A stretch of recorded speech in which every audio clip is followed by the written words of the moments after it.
Wake.Show, as everybody knows, a show needs an intro. This is that intro. I am Fisher, your host, featuring Chris McCarty. The Bolts beat the Caps 4-2. The next game is this Thursday. Go Bolts, go Lightning. That was the best one you ever did, by the way. That actually rhymed. The rhyme scheme was work. I was like, look at him. Finally, after months, finally got a rhyme. We get to it. We'll get to it. That's great. Finally on beat and finally get some rhymes. I was just like, yeah.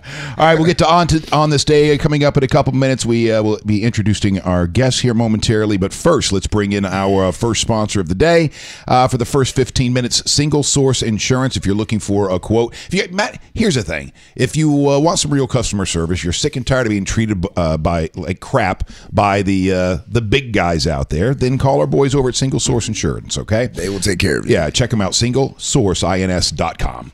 All right, Mr. McCarty, we got a couple of things. First, let's go ahead and introduce our. Let's introduce Chris's guest. It's just a new thing. So what's going on, everyone, is that I'm on location, just out, right? And I'm running into people, and I'm like, yeah, you're pretty cool. Come on the show. So yesterday, as you guys were here, if you missed it, we had Steven. Steven was awesome. That's my dude, man. I can't wait to work out with him, hang out with him. He'll be back again. And I already messaged him. Said he needs to come back on Thursday because of his association with the Lightning. He comes on the show. They win that night. Well, superstitious. And didn't we say that? I'm like, this dude, we're going to use this guy. And so he's coming back on Thursday. All right. But this time I got my guy, my Florida alum buddy, my man, Dion, the owner of the Chickaboom Room in Kelly's and... Was it ABC Liquors? No. 3 a.m. Liquors. 3 a.m. Liquors. 3 a.m. I said ABC. Yeah, 3 a.m. Yeah, my God. 3 Open a.m. till 3 in the morning. People don't believe it, but it's true. Oh, I thought that's when you open. Everybody else closes down. We open up. Yeah, That's it. look at That's that, it. man. That's my guy. Well, how you doing, Dion? Welcome in, sir. Thank you. I'm doing great. All right. Thanks for having me. Yeah, I think one of the bits that we're going to do, one of the features, because Chris and I do the same thing, we'll run into people when we're out. We're like, oh, man, he's charismatic. He's an influencer. He or she is an influencer in the community, be it on social media or actually having businesses in their community. So why don't you come in on the show? And so it's like, wait, who are you dragging in this time? Sacrificial lamb. Yeah. So I have a bit, what did one of the Chris's drag in? And today it's the owner of the Chickaboom Room. Well, it's good. It's good to have you in here and come to find out a couple things. You're going to the Lightning game on Thursday, right? For sure. I'm going to represent.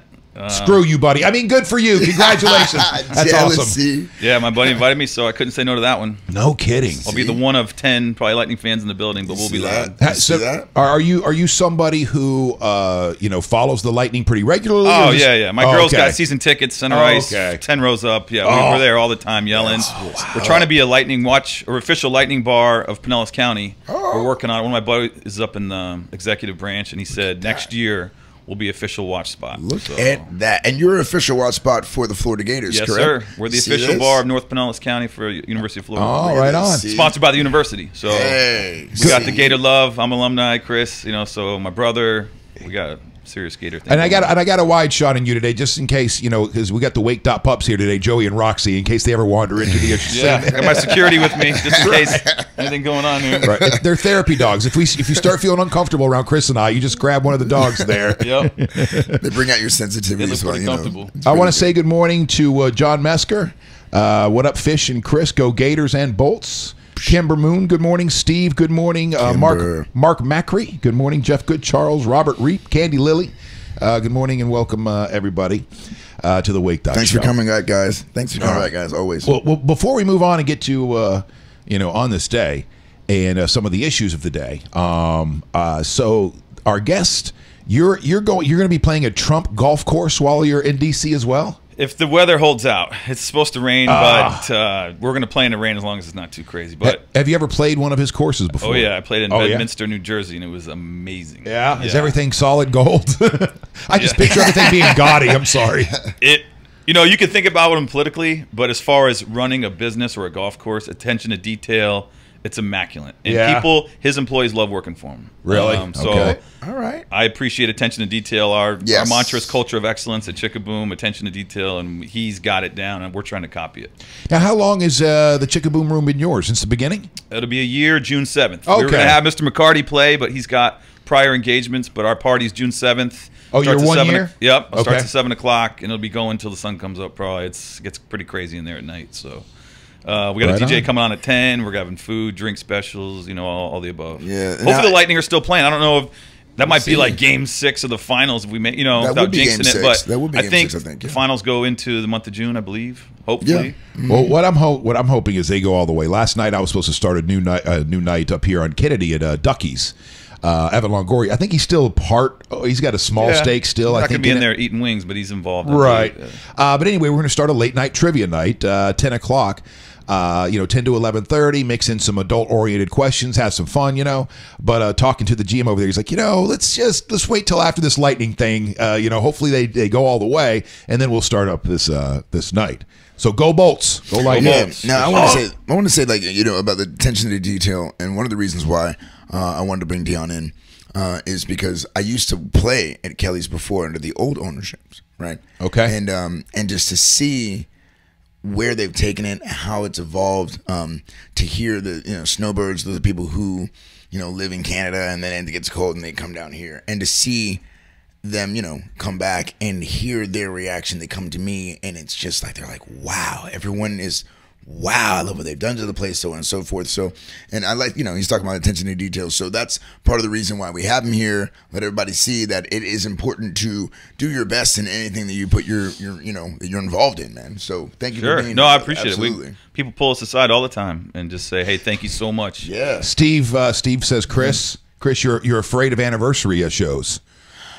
You missed the 100th episode of this show, the 100th, Look at that. the 1 year anniversary of the Chickaboom Yeah, Room. that's interesting. Well, what I'm doing, so I have a shirt, this little tank top. It says "Leave cool at the gate." This is I have a thing for kids, man. I love kids. I think they're very important, of course, and so they're all right. I think they can be kind of jerks sometimes, very self-centered. Sometimes, right? We all were, but this is the first summer camp where I ever performed. Oh, wow. First time ever when I was like 9. And so what I do is I go back every year and, perform for them. And so that was something that we booked a long time ago. And I can't say no to the kids. It's just one time for them, And I love you guys, of course, this. No, it's all good. We got you, and you'll be playing a couple days after, whatever. Right. And then 100th episode, everyone knows I had to go to Nashville and write this awesome song. So, hey, it's not like I'm just ducking in. I don't have commitment issues, kind of. a little. Just a little bit. All right, let's get to On This Day. Also coming up today, we'll be checking in with TNL Nutrition Coaching. We'll get back on track nutrition-wise. Chris has been going to the gym damn near he quit smoking weed about a month, 3 weeks, a month ago now? Over a month now. And you got to replace it with something. Dude, got to. So he's been going to the gym 6 times a day. Yeah, so what happened was I was working out all the time.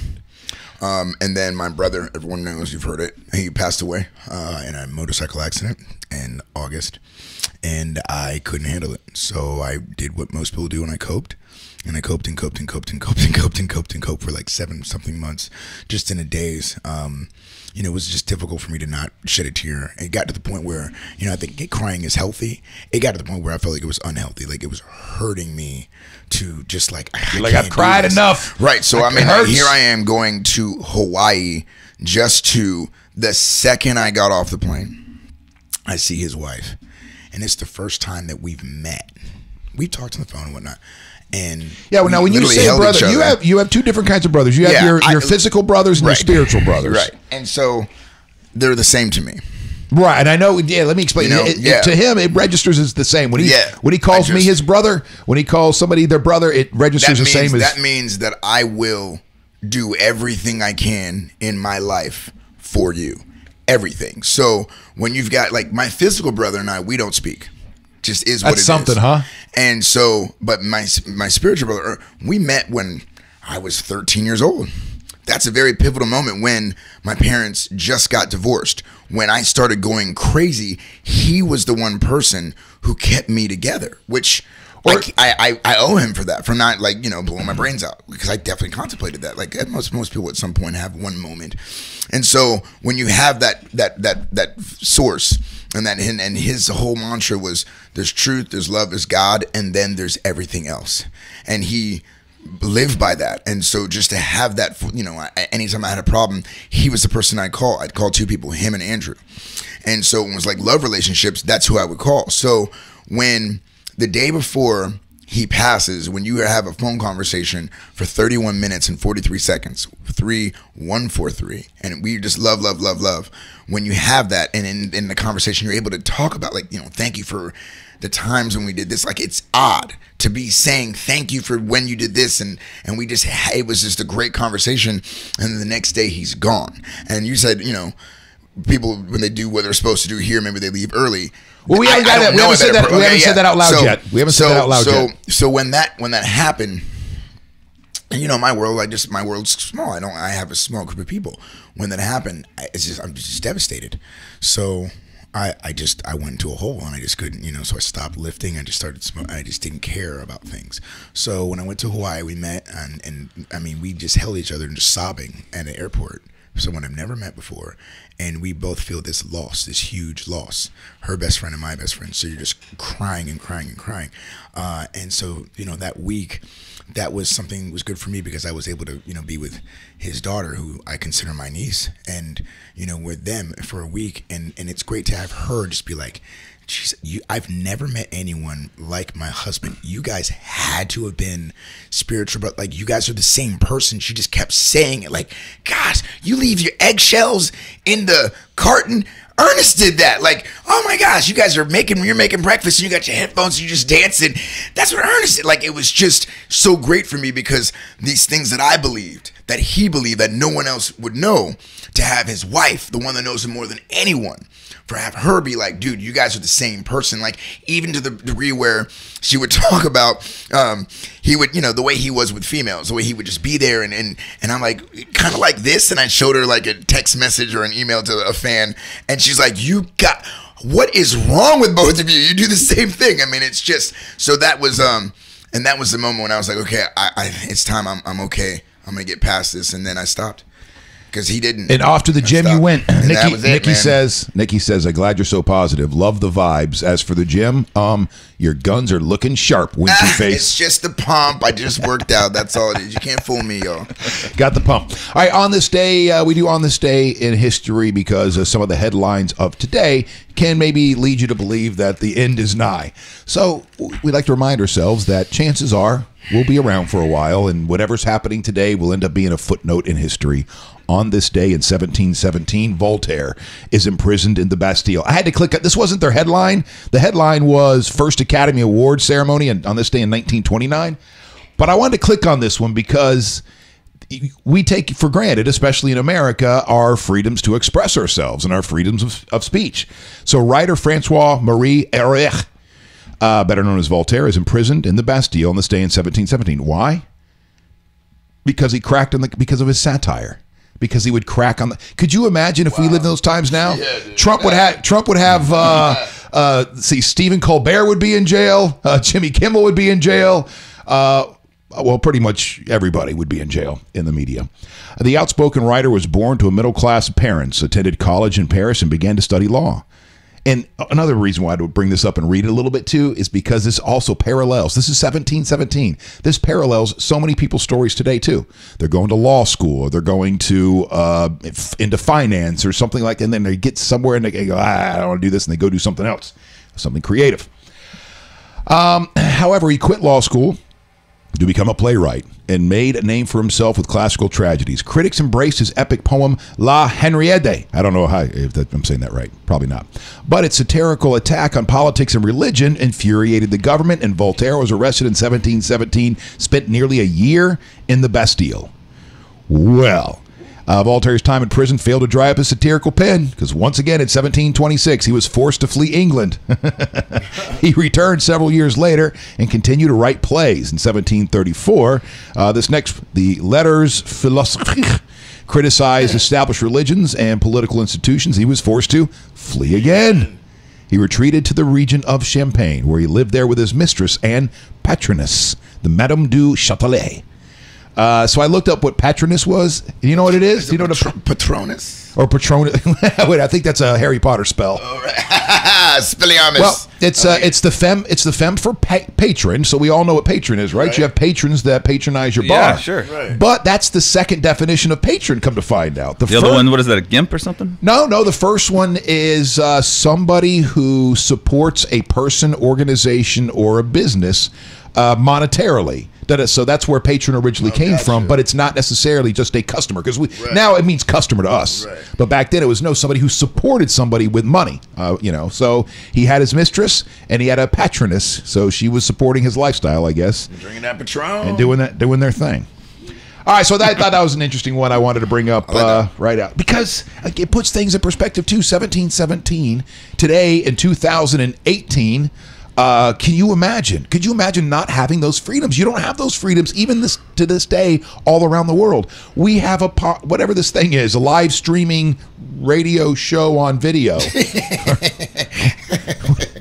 true. I don't know what to tell people. I'm like, hey, I got a TV show that's not on TV, but we're streaming, and I don't know what to tell you. So before Facebook changed all their algorithms, and I would put in tags every single day and allow you to tag certain things a certain way. And now it won't for some reason. I don't know why. But anyway, one of the things that was available was radio on TV was one of the tags that Facebook allowed. And so that's what I would tag, this radio on TV, because I come from radio. This is not the most, comfortable, environment. You know that old saying, you have a face for radio? Well, I've heard that probably 100 times in my life.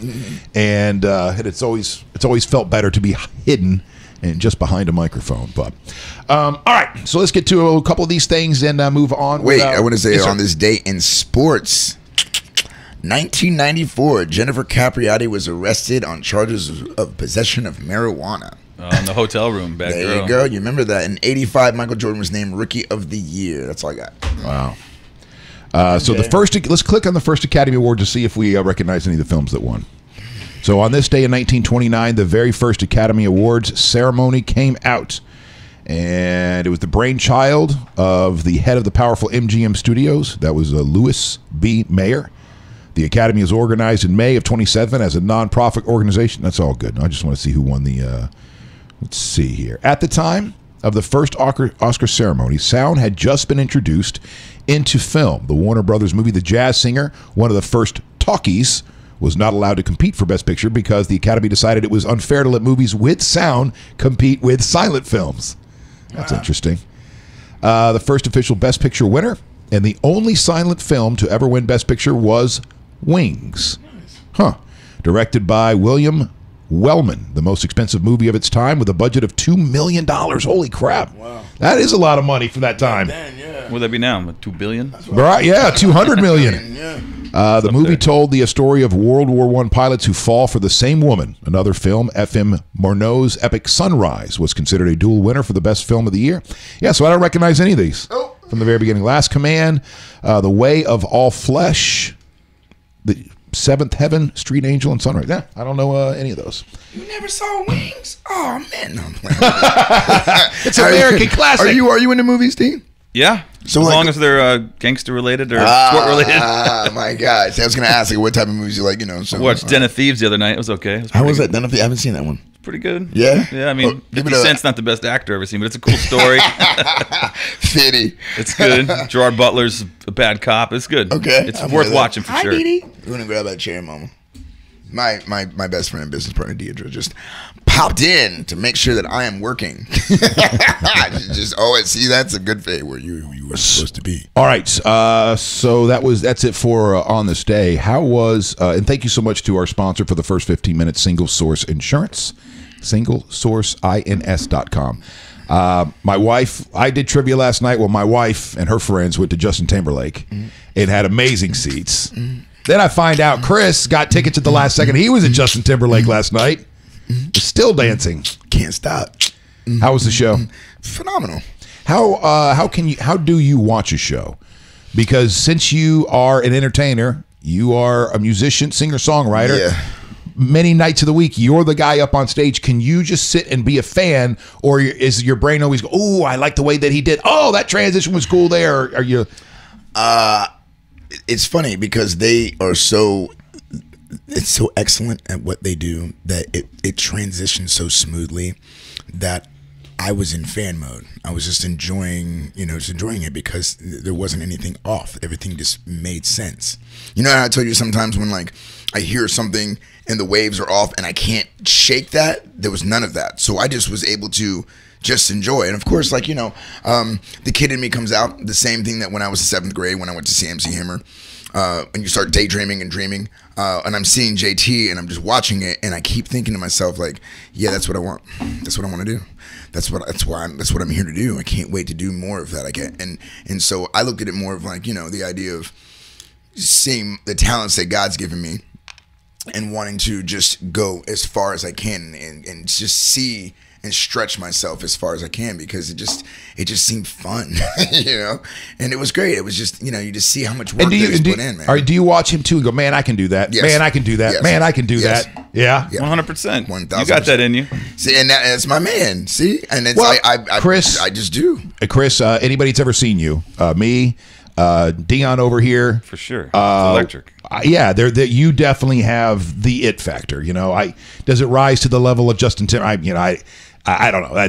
But it doesn't matter. It doesn't matter. I'm not comparing you to Justin Timberlake. Mm-hmm. For those from the radio guy that doesn't have what you have, doesn't have what Justin Timberlake has, that have seen people like you for the last 25 plus years of my life come through. You definitely have that X factor, that thing that you can't teach, the thing that when you see it, when Dion sees it, when the people are sitting, they go, what the heck is this guy doing playing to 100 people right now? Why isn't he out on tour and playing stadiums? People don't leave when he's in the building. No, it's just a fact. Yeah, that's cool. I think God just touched him on the shoulder and said, "Here, you can play music. You can entertain people." That's cool, brother. I appreciate it. And it's just everybody has the same reaction. They pull out their phones, they videotape it. It's just amazing. And thank you guys, but I just feel like what will be if it's my, if that's where I'm supposed to go and go somewhere where more people can see it, whatever. I do believe that that's where I'm heading, because I think of where I was when I was in my 20s and where I am now in my 30s, and just what I believe in, and just all I care about, all I care about is just touching people and turning light bulbs. I want everyone to show off. I want everyone to be expressed. I want everyone to not have fear. I want everyone to just do whatever the dream that came to you, that comes to every single person, just individually. I want them to make that dream happen, because I feel like it's just part of the evolution of man, and we're only here for such a short time. Of course, he's gone, and so I know that. I feel that. I'm reminded of that it is so short. So I feel like if that's what I'm supposed to do, given all the circumstances, the setbacks that I've come through, whatever you want to call it, to be able to get to that, what would that mean for someone? That story, the story of never giving up and always believing in the times you doubt, like the things you've heard from anyone who's been highly successful. The times you will be told no, you will be scrutinized, you will, like even me wearing my glasses, my shades. I got a pass and over caring what other people want and what they think. Like, I'm now at the stage of it's not my business to know what you think.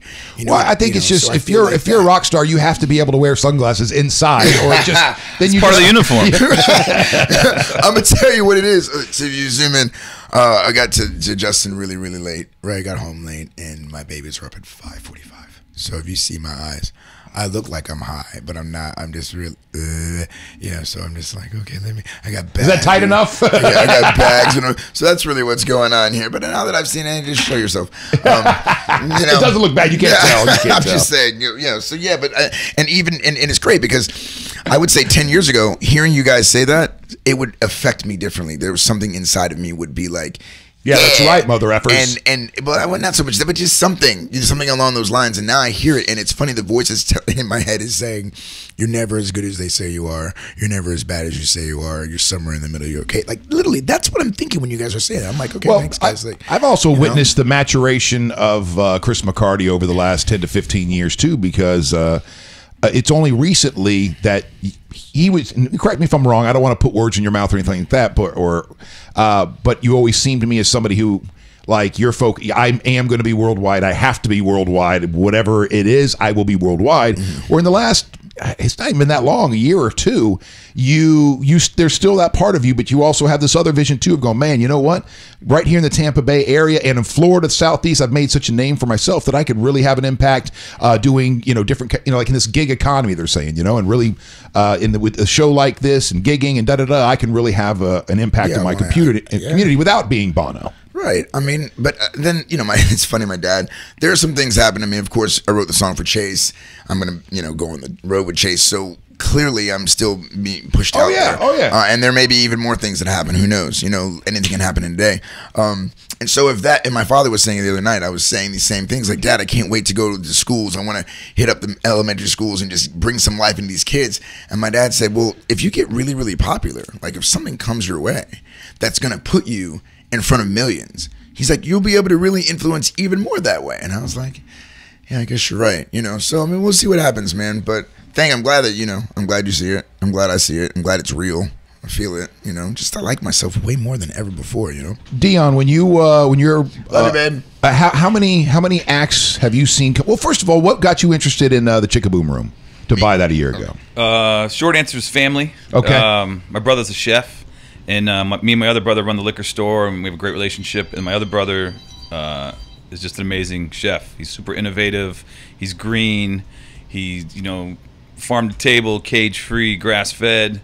So we had a brother's trip, and he was killing it up in Gainesville at a place called The Top. It's the #1 restaurant in The Top in Gainesville by far. The Top was it. It is still it, right? Bro. Off the university and first. All day, every day. Everybody's welcome. Suits, flip-flops, the whole thing. Kind of like what we're doing at Chickaboom. Yep. And I said, hey, man, I miss you. Let's do something together. So Chickaboom came available, and I put my life savings, everything I had into it, and they said yes, and here we are. Right on. Yeah. We'll come back in just a second. I want to bring in Eric Stratman now. Come to find out, Eric too, right? Yep. Eric, work out with Eric. Yeah, at TNL Coaching, or it was TNL Fitness, or whatever it was when it was here, right? Or training facility? TNL CrossFit. It was in West Chase. Right. Great CrossFit gym. One of the innovators. One of the first guys for sure. So he moved to New York. He took his family to New York, and he's opened up a huge gym there. And you're not going to be able to hear him though. That's all right. So I apologize. You won't be able to interact with him. And Eric, welcome back, man. By the way, in here we have Dion Falzon, that used to work with you. I know Dion. So how have you been, man? Welcome back to the show. Good, brother. How you doing? Doing all right. Let's see here. Let me bring your volume up just a little bit. First of all, happy birthday. Well, thank you. And Chris, you will be able to talk to me if you want to. He will be able to hear you. What up, brother? How you doing? I'm well, man. I'm well. I wanted to say I guess the last time you were on, you helped me get motivated into getting back in the gym and healthy and whatnot. So that was cool. Well, that's what I like to hear. Yeah, man. We affected at least one of you in that studio. Yeah, but I'm gonna see what it's gonna keep going because I'm gonna grab fish. We're gonna trust this. At some point, he and I are gonna hit the gym before we hit the show. We're gonna watch him change. It's gonna be good. So yeah, man. Excellent. All right. Well, I called Eric. When we did the 100th episode, Chris.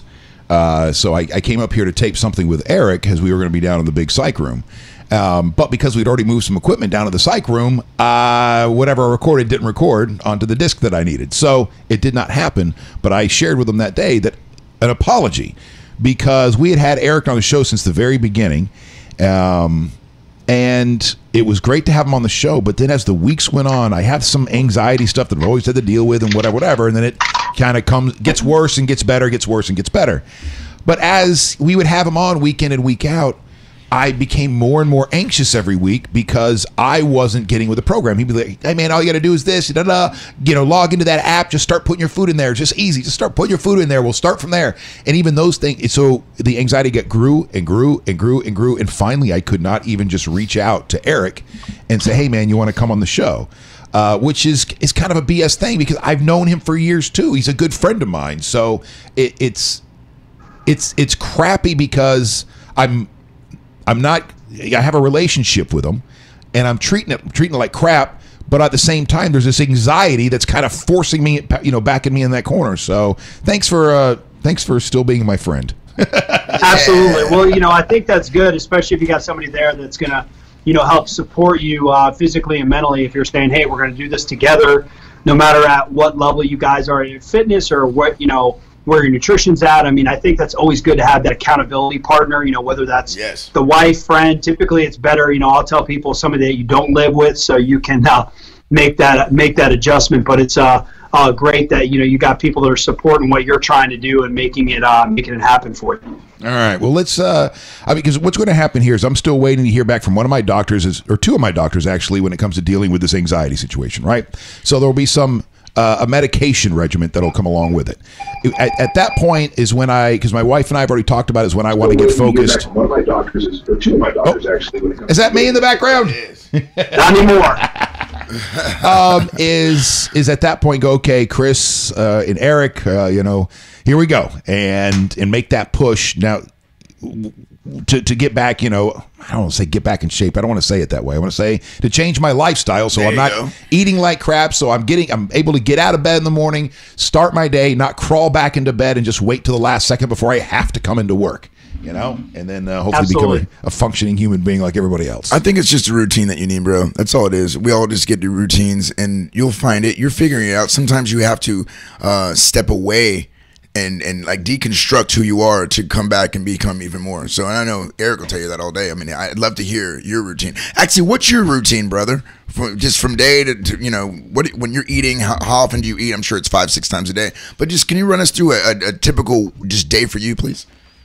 Yeah, I mean, we went into this a little bit initially in the beginning to see what our schedule is, because a lot of people think, you have that 5 or 6 meals, and that was that school of thought for a while. And we talked a little bit about intermittent fasting. It's something I take part in, where like I opened the gym this morning and I just had my first meal literally 15 minutes ago. So I will eat probably between around 11:30 or noon till about 8 o'clock at night. It's having that span of time, because I've seen, and I've struggled with it in the past, where you're like, hey, well, I like to just snack and snack and snack and snack. Well, the longer we can put off that first meal and make breakfast around lunchtime, that enables us to really put ourselves in a winning situation to eat for the day. If you start out right away the first thing in the morning with something high in carbohydrates, high in fat, your body craves it the rest of the day. So I like to get my workout in, and then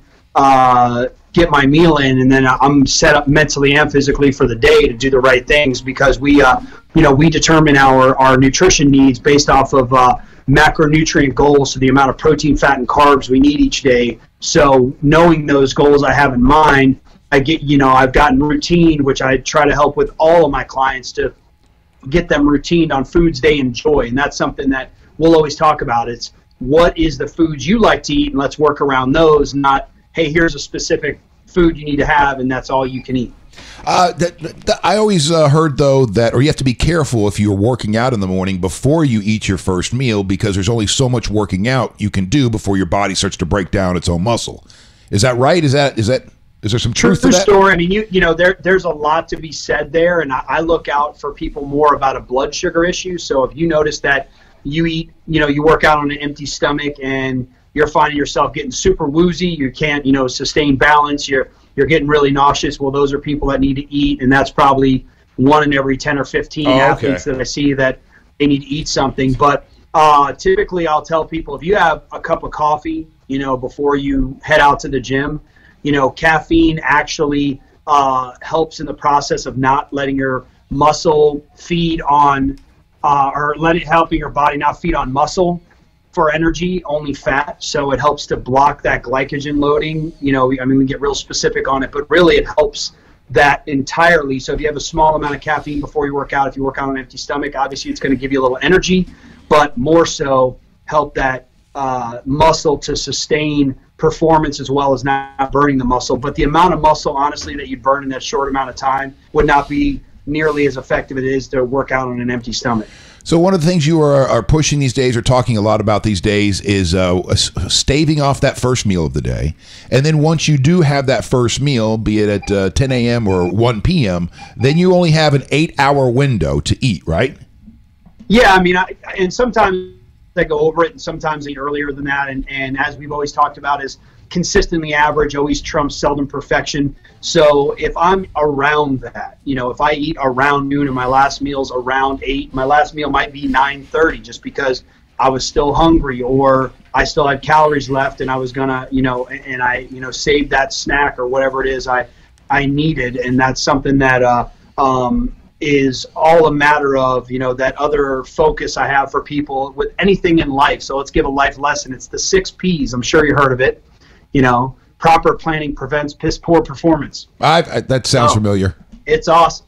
So if you plan out the meals you're going to have, or plan when you're going to work out, or plan, when you're going to rest, and plan, your work day. And not everybody's day is that easy, but especially when we talk about what we're talking about is nutrition, that's something you have to plan. If you have nothing planned and you're like, dude, I'm starving, I'm driving to work, hey, the drive-through, that's quick. It's easy, then you're at the mercy. Yeah. And that's what ends up happening. And there's too many, easy ways to prepare meals for the week for you that, enable us to have a lot better, victories over our food than just saying, okay, well, I'm just going to go after whatever is sustainable as far as convenience is concerned, not for quality.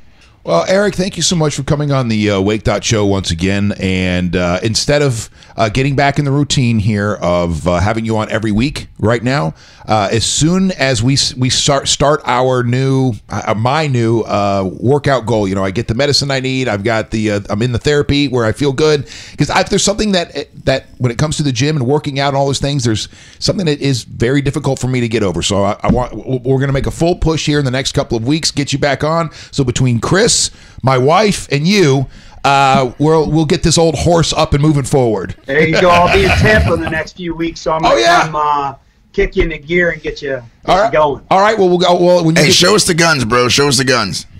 46, baby. What? You see it? You see it? All right. When you come to town, we'll go see Dion at the Chickaboom room. Me, you, and Chris. There you go. Nice. Yeah. Happy birthday, Eric. You see it? Thank you. You guys have a great day. All right. Take care. Bye-bye. Eric Stratman from TNL Nutrition Coaching. So you work out all the time, right? You're still into that. Yeah, me and Mike. All the time. Our manager, Chica.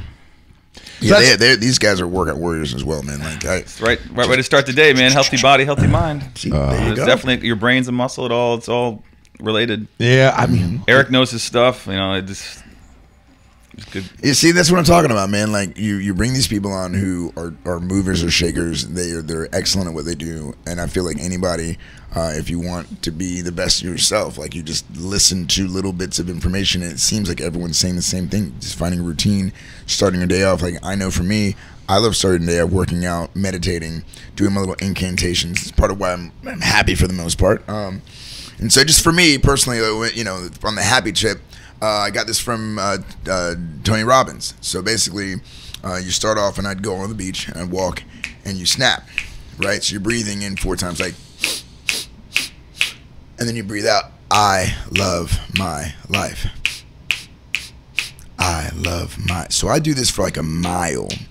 And so, love my life. And so then what you're doing showing is gratitude. Gratitude. And key. so then you get this energy. And so then you start picturing everyone that you love. So I get like still pictures of, I start with like, Jahani and little him laughing, and then Valentina, and then I go this person, and then I go, and at that point, like like imagine, as they say, thoughts congeal, which means it shoots out into the world.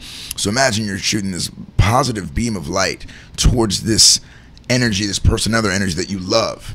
And you're just doing so much. So you're starting your day off just filled with this. So again, we all know that life's going to come and hit you in the mouth, and it's going to be things that you're not prepared for. This is preparing for that fight before so it's at least starting your day, because we have a tendency to hop out of bed and get on our phones. And try to stay off the phone for the first hour. Like just try to. They say, and you've read this too, I'm sure. You win the first hour, you win the day. For sure.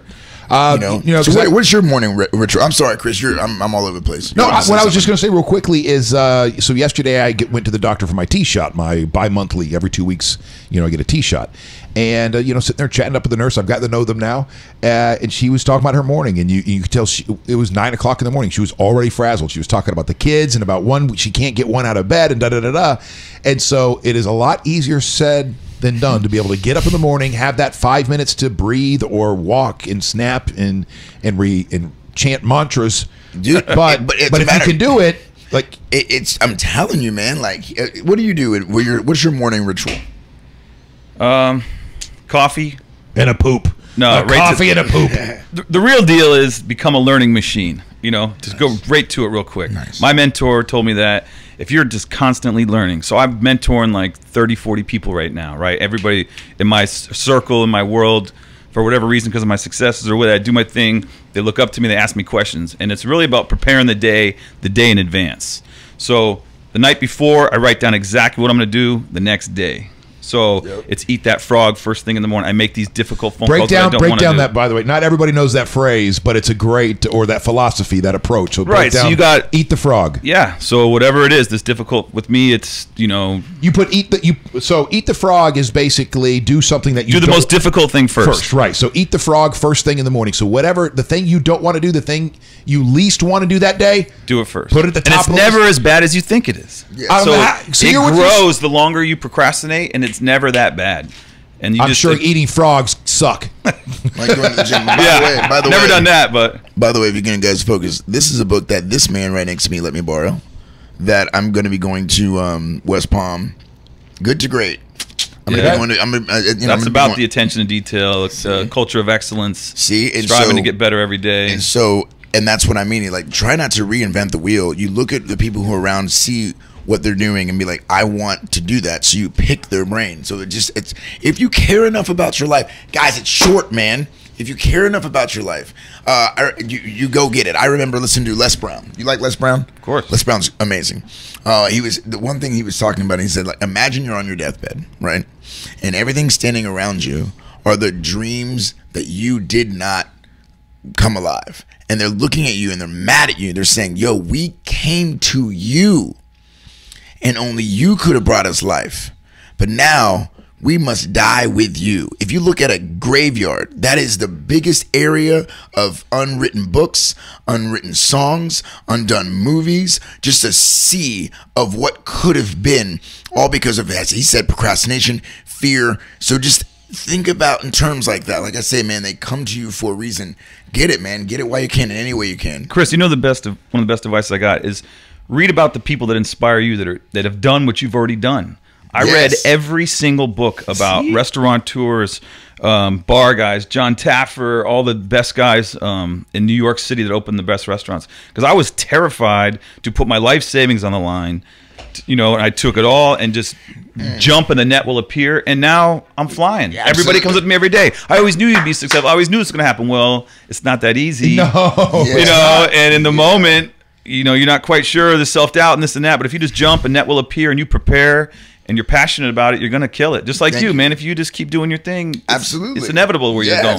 Absolutely. I see. And that's what I'm telling you, man. Like, and with me, it was, I would check out all the, I would read Bob Marley's story. I would look at all the interviews I could of him. I'd read Dave Matthews' story. I'd go to Charlottesville. When I recorded an album there, I went into Miller's where he was. I wanted to go and touch it, smell it, feel it, stop and see, okay, he performed here, I performed at Trex. And then I opened up for Dave Matthews. I, came to Ed Sheeran. Like, here's this young guy doing, he's looping. I'm like, okay, I'm looping too. Let me watch you. Let me hear your story. And part of why I stopped smoking was I watched an interview where he said he gave up drinking for a year. And I've also believed that you got to sometimes give up things to get things. Yep. Sacrifice. Yeah. So for me, it was like, I'm going to stop smoking because I'm like, you know what? I want it. And is it any coincidence then the Chase thing happened? There's more things that I'm waiting to, once it comes concrete, I will let everyone know, but there are beautiful things happening as well. And so, yeah, man, I think that's... Dion, you were talking about excellence and striving for excellence every single day. For sure. And that's something that sometimes is associated with some Americans, where that's their view of America and the way that we're supposed to. You're always striving for excellence, which I understand, I can appreciate, but I also think that there's a slippery slope that if you're not careful, and it's something that I also believe is crippling America now, and that is perfectionism. For sure, because it's unattainable. Right, and so we get it. We can get it so much into our heads that good enough is never good enough. What about being ambitious yet content? That's kind of my mantra, right? Ambitious yet contending. Yeah, you're right. That's a good one. You're right. I'm telling you, Great one. because I've achieved a certain level of success, but I'm always wanting more. But I look around at my peers and I said, I should appreciate this condo, this life, this car, this whatever. Yeah. Because I've been to Africa and I've seen people that don't have water, that don't have a roof over their head. So it's all kind of how you look at it in the perspective. Yeah, see, and that's humility. Everybody needs to see that, by the way. I agree. Well, I mean, the closest I've come is going to Jamaica. Any third world country. And I'm like, whoa. I mean, it's just, and I think it's humbling, and gratitude and appreciation 100%. Is true. You know, I love hearing everything you just said, man. Yeah. You know, when I was in Jamaica, it's interesting you bring up that aspect of it, because going to Jamaica, well, you know, it's going on a cruise. And in my head, when I'm going on a cruise, I'm trying to escape reality. All right, I'm not gonna lie to you. I think everyone is. Yeah, that's what you're trying to do. You're trying to disconnect from the real world. There's a lot of crap out there. It'll be there 7 days from now when I get back. Right. But for now, I'm gonna focus on the buffet, and I'm gonna focus on the Lido deck or the Lido deck, and some offshore excursions. So we go on one in Jamaica, and next thing you know, this bus is taking us and stopping at all these little shanty shack areas. So you're supposed to take a picture, but you're there and you're being like every kid after kid after kid, person's coming up going, hey, take a picture over here. Oh, great, thanks. That's $20. Where you know what I mean? And you see all these horrible things in the third world country, and in the beginning, I was mad. I was like, man, I trying to escape this. I'm trying to go somewhere else to escape this. Right. And so there was, in the beginning, this selfishness, because I was trying to avoid the problems of the world, that set in. And then, of course, you kind of balance out. You bring it back, you get a little bit more perspective, and you're not as angry at poverty as you were there in the beginning. But it goes to show you how great America is. Literally, when you leave the country, every time it makes me appreciate how good we have it. When you travel the world, I mean, America is extremely advanced. To have so much opportunity here. It's just it's a great place once you step outside and come back. And I wish everyone could just travel. I wish it was mandatory. I wish in a way, man, because it does change. Imagine there's no boundary. Wait, there you go. That's my. But it's true though. It is. It's true for sure. And so, and I want to go back to something real quickly about excellence and dream chasing and. You got to be able to look outside and think outside the box. You know, I'm going to Gainesville next Friday, right?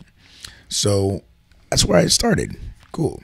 I got this new band. Now I could go and play in Gainesville and make the money they give me, right? I can make that money by myself. Or I could take this band with me and not make any money at all.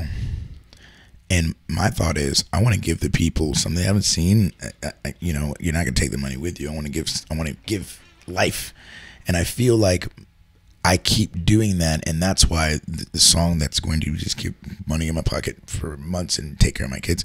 I think that's why it happens. So I feel like you got to be okay with thinking outside the box and understanding, like, what are we doing here? Why am I doing this? You know what I mean? So just remember that when you're, you know, like he was saying, he's like, man, I'm putting all my money in. Like, don't be afraid to, you know, don't be afraid to put the money out, man, for yourself. You're worth it. You know what I mean? Like, yeah, it's okay to spend it. It's okay. They'll come back. This isn't a dress rehearsal. You know what I mean? Right. It's a one-time shot. Yeah, like Chris, listen, this man is driving from St. Pete here, spending gas. You know, like, well, I'm spending gas because for the idea of, I know in the back end it's going to be great. So yeah, spend the money on your stuff, man. Well, the last venture I did, the podcast with the F&K with Jesse Cage and Ed Gruby, I was living off my 401k. And what I'm hoping is one day that story is going to be one of those stories about sacrifice and doing what you have to do in the beginning to get where you have to go. But I'm not there yet. And so that year and a half is still an issue. I have to make it because of these things along the way. I dragged my wife through. Yes. And it's one thing if you're single and you got your 401k you want to piss away, that's fine. When you have somebody else, it is not as easy to do. Sure. Listen, man, I'm with you on that. There's something about, you know, you probably heard, of course, burning your boats. You know, the idea is if you're gonna, what was it? We're gonna take this island, right? And the best way to ensure it is to burn your. We are not leaving. We either die or we make it happen. For me, it was I got challenged. Someone said it was last January. I dare you to make 30 videos in a month, every single day. Dare you. And so the only way I could really do it was I went out, and my burning boats was going publicly saying, hey, listen, guys, I'm going to do this for the next 30 days. So I can either be full of it or be real with it. And so that was the burning of books, like the accountability. So it's not a bad thing. Just find a way to, whatever it is you want, find a way to burn your books, man. Like, so like you said, your back's against the boats, your back's against the wall. Same here, man. I have a song so where you it's have no called Blown choice. Away. So that's basically Yes, I have a song. I'll play Blown Away for you guys. All right. Well, and we'll do that. So you keep talking. No. If you want, we'll end the show with it here. All right. In about 20 minutes. All right. Yeah. We'll so you'll hear a line of me talking about just that. Like, yo, man, risking it all. Dion, did you have a burn the boats moment? Yeah, where it's kind of a point of no return. You made this move, or you invested this money, and so I got my best friend, his cousin, and my brother have all left their jobs. My cousin left, or my brother left Gainesville, the best restaurant, bright, super bright future. Put in his 2 weeks, ended up staying for 6 weeks because they wanted him so much, and he's a stand-up guy with integrity. So he says, "Look, I'll give you 6 weeks." My best friend's a bar manager running a monster place. He left. And he brought his right-hand man. So everybody was all in. Families, lives changing, girlfriends crying, everything. And this business deal was a big, this is a big deal, this place. It's been in business for 30 years. A lot of financial, it's a 7-month process to get this deal done. And at the moment of truth, there was this moment where I could have walked. It was getting really intense. And there's negotiations for both sides. But in my back of my mind, I realized how much was on the line. All these people, all my time and effort. And I'd done like Chris, where I publicly announced I'm taking over Kelly's and Chicken Bourbon, which is a big deal in my inner circle. Oh, yeah. Everybody was counting on me. My father, my mother, all my family, all these people that look up to me. And I said, you know what? I'm just going to commit this, and this has to work. So I conceded on a couple things, and here we are. But there was that moment where so many people were counting on you, and it's going to make you rise up and just get up early, stay late, focus, self-discipline. I wanted to go, I could live off my liquor store, so I didn't need this, but this was more for the bigger picture. Yeah. Let my brother spread his wings. My mother's the florist. My dad plays music there. All my boys are creating careers and something they're really proud of. Fruit. So it's pretty gratifying. A year in. I will say, my wife and I was talking yesterday because I'm an LLC, I'm not incorporated or anything like that. And so I was getting ready to go to our bank and open up accounts. So then all the stuff that I'm doing, all the gigs that I'm doing, you write it to my LLC instead of to me, and go down that road.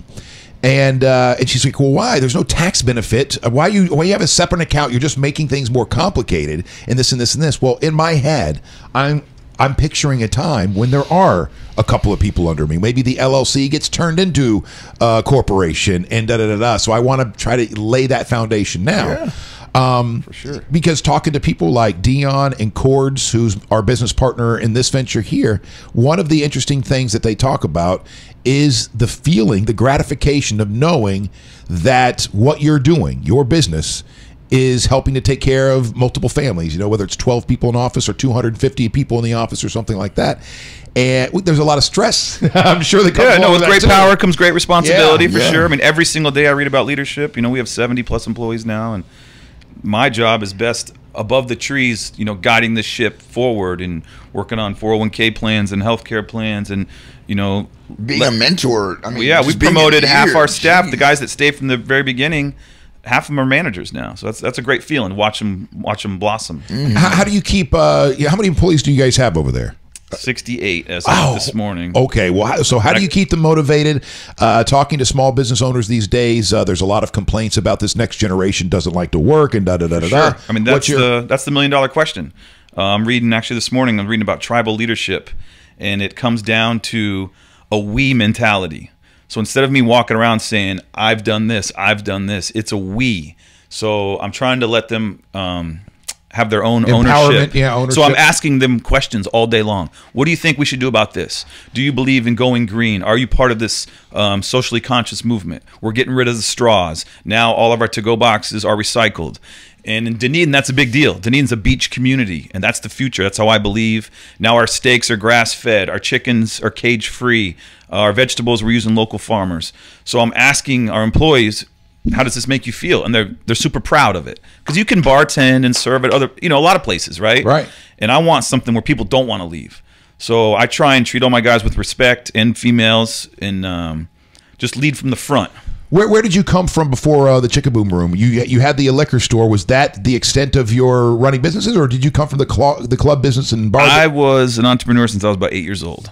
True story. Of course you were. I'm not kidding. I was selling now and laters in middle school, and even elementary school. I'd buy them for 15 cents, sell them for a quarter. Then I moved up to blow pops, 50 cents, sell them for $1. And then I had a lawn business, and then I paid my way through UF with I had a Florida Scholars because I got good grades. But then I was delivering Chinese food. I was cutting palm trees in the storms. Just anything not to have a boss. Just hustle. It was in my blood. My parents never gave me anything except tons of love. So I was never given a penny. And I think every parent should do that. Right? Absolutely. All my boys that were spoiled, they ain't doing nothing right now. I got to be honest with you. I'm not hating on it. I'm just saying, as a parent, to just give the open checkbook and here's a Beamer for your 16th birthday and no problem, I'll write the check when you get in trouble. You're enabling them. Yes. So yes. I did it all, man. I just played golf for a living, gambling. You what? Played golf and cards for a living. True story. Man, I want to live every your man's life. dream, Yes. right? So, but I could only sleep on this box of money for so long before I wanted to do something where I had some tangible touching ability. So you were playing poker like during the poker craze and everything? I read every book, Doyle Brunson's. Yeah, I read it too. Super System. Of course, I had it mastered. My first book was Phil Hellmuth's. That was the one that, because he... Read 'em and Weep or whatever his was? I can't remember the name of this one, but this was the one. It was very simple, like for your introduction into poker. Oh, okay. One of the things that you look at all the personalities of the table, and instead of looking at them as people, you give animal traits to them. Like there's the mouse, there's the elephant, the eagle, the jackal. I'd never read that actually because he was such a dick. But I'm not gonna say it on the radio. But yeah, he's a fantastic poker player, right? His record speaks for itself. He's got the most titles. The poker brat. I don't know why he has to act like that. Thank you. It's called narcissistic personality disorder. Person. What's his deal? Yeah, and that's the thing I was telling. I say this a lot of times to people, the fantasy and everyone being so obsessed with human beings, and it's like just because you're a professional at this job doesn't mean you're a professional human being. You know what I mean? Like people get so hung up on an athlete or whatever, and you meet them and they're like, "Yo, just again." You may be great at this job. It doesn't make you a great person. Sure. So I feel like being able to master that, and it also kind of transcends the business for the most part, at least. I mean, for me to be able to keep it like longevity, I guess. You play golf for a living too? You got paid to play golf? Oh, I gambled. On the golf course for a living, but it did pay the bills. What's up? So. $50, I get it longer than you, right? No, it was hundreds. But that goes back to, just so it's all wrapped in, the attention detail to excellence. So I was playing against lawyers, doctors, multimillionaires, but the attention to detail, I would get up at 6 a.m. and I would do hot yoga, and then I would practice, and then I would read, and then I would listen to CDs on the way to the golf course, and I would get there 3 hours early, and I have a new outfit, a new glove, new balls, new tees, hat was perfect. And then I'm playing against a doctor who's taken off his scrubs and he goes to the range for 5 minutes. They got no shot. So it could be compared to the Chickaboom Room.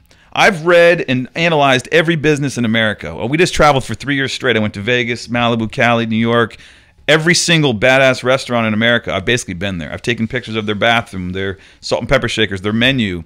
And I'm taking the best of the best, and it's all going to Chicka. I don't know if you've been there. I mean, Chris. Not recently. Yeah, no. I'm just telling you, Dunedin is not ready for what we're doing. I mean, it's true. We're so far ahead because of what I've seen and then the work that I've put in. That's the whole point, is that you get out of it what you put into it. Golf is the ultimate microcosm of life. I outworked everybody, so I was unbeatable. And that's what we're going to do in the restaurant business. And hopefully if I inspire anybody listening to this, it's put in the effort. Inspiring me. You got to put in the effort. Chris. You got to put in the effort. You got to read every day, and luck favors the prepared. That's huge above my bed. It says luck favors the prepared. And everybody tells me I'm lucky and this and that. You're lucky on the golf course. You birdied 18, whatever. I put in the reps. I was here for 6 hours, and you practiced for 5 minutes. All right. Just like Chris playing guitar. Dude, y'all have no idea. You know what I mean? I know how hard he works behind the scenes. My father's a musician. That's all he does every second of every single day. You see these headphones? You will not catch me without music in my head. I'm a junkie. So when the new 6 comes out, I hear it, I figure it out, boom, boom, I study it, I sit there, and I mean, like, there's no one that's doing the looping the way I'm doing it. I saw Ed Sheeran, it's like, okay, what can I do to make that better? What can you do to expand? And I started doing the drum machine thing, and then it's like, and now I saw other people, and I was the first guy on the, I'm just gonna say this, I was the first guy on the beach doing that. And then I started seeing other people doing that. And it's great because no matter what, it's not a matter of, oh, that's mine, you're copying. You can't, I'm still me. I've got the hours, the years. Like, I'm the kind of guy who will do 4 hours here, then I'll go and play 3 hours here, then I'll go home, and then I might even play another hour. I've done that. I mean, I've played 10 shows in a row. I've done in 10 days in a row. Like, I'm not, I just, again, you gotta give yourself, and you see how passionate I get about it. Like, I get fired up just talking about it. Like, it's not fun. It's life. You gotta give yourself into it, man. Same as in the gym. The whole thing, like, I'm not a halfway friend. Chris will tell you, I'm not a halfway performer. I'm not a halfway dad. I'm all in on this life with anything that I do, anything that I love. And I come here and I'll talk for 2 hours, then I'll go home, and on my way home in the car, I'll continue to talk to myself. Then I'll go out to a club and host a trivia night and continue to talk for a couple hours. And then when I get home, I go lock myself in the room and talk to myself some more. And if I'm not talking to myself out loud, I got a conversation going on in my head. Always perfecting your craft. I mean, on the way in today, I was listening to yesterday's show. I watch a show when I leave. You watch LeBron, right? I watched this. It was 10 o'clock in the morning. He's by himself in the gym, shooting. And what did he end up with that night? 42 points. Yeah, it's the same thing my man just said. Luck favors the prepared, man. And I heard that in The Incredibles. It's the first time I ever heard that. All the super achievers, I've read every one of their books. They outwork everybody. I just read the Jordan book. It's a joke. He outworked everybody. He was the hardest working guy in the gym. He was never late to practice once in his whole life. Ever. Wow. Ever. My best friend made it to the Big Show. Big Chris. Yeah. He played for the Yankees for 3 years. He late to everything. Never once was late to practice in his whole life. Not even one time ever. Okay, that's all great, but then there's also stories that inspire me, like when David Wells pitched a perfect game drunk. Oh, yeah. Wells was a different cat. Wow. I actually played golf in his world, and those are the stories that inspire me. He's got some stories. Riding with the Hells Angels, and he's a no joke kind of guy. Pat Largo says, great stories of hard work and perseverance and the golf course hustle. I'm inspired, and we'll start right after my nap. Naps. Tell him to practice putting. That's where it's at. Drive for show, putt for dough. Pat Largo actually. This is. You got to be a good putter, man. This was his show right here. I don't think it's on right now, but he had on the Average Golfer show on one of the networks here. Nice. There for a little bit. All right, let's hit a couple of stories before we get out of here, gentlemen. We're talking about excellence and making America great again. Obviously, something that's in our in the American lexicon recently. So a kid, Cheesecake Factory says it suspended employees for mocking a customer's hat. So this guy here is at a Cheesecake Factory, and he's got a MAGA hat on, Make America Great Again. Well, let's just go to the Miami Herald. It wasn't so great in America on Mother's Day at a Cheesecake Factory, according to a 22-year-old man who said he was singled out because of his skin color and the bright red cap he was wearing. That was adorned with the president's favorite slogan, Make America Great Again. His name is Eugenior Joseph. Said those simple words drew about a dozen employees at the restaurant at the Dadeland Mall to his table. They pointed at him and the hat, he said. They made snide comments. They giggled. It became so uncomfortable that Joseph said that his entourage, which included his girlfriend and her mother, got up and left and called the police. I'm 100% sure it's because I'm black and wearing a Make America Great Again hat. So anyway, why is that a bad thing? Why is that hat a bad thing? I don't. He's trying to make America great. I mean, I don't want to make this political, but I just can't believe that this is a story. It's crazy to me. We were talking about this yesterday. It's crazy about how people get offended. It's nuts. And they're looking for things to be offended. I feel like we are now so, and part of it is that social media, like everyone, my dad always says, they bleed. Is it like against the law to be a black man that wears a Trump hat? I mean, I never heard such a thing. This is crazy to me. But why is it even a Trump? I know it's a Trump hat, but at the end of the day, the dude is saying, I mean, think of what it's saying. Make America great. It's not like let's support terrorism. He didn't say Trump. He didn't say. He just said make America great again. That's like nuts to me. Now, and what's wrong with anyone loving just supporting what they do? Like this, what's wrong with that? Here's the thing. I just have a problem with it. It goes back to the color thing. It's just annoying. Well, I'm with you, brother. But we also don't know if color is a factor here because white people with Make America Great Again hats have been mocked as well. So it may have nothing to do with the color of skin, except for those people who are those employees, the way that they think.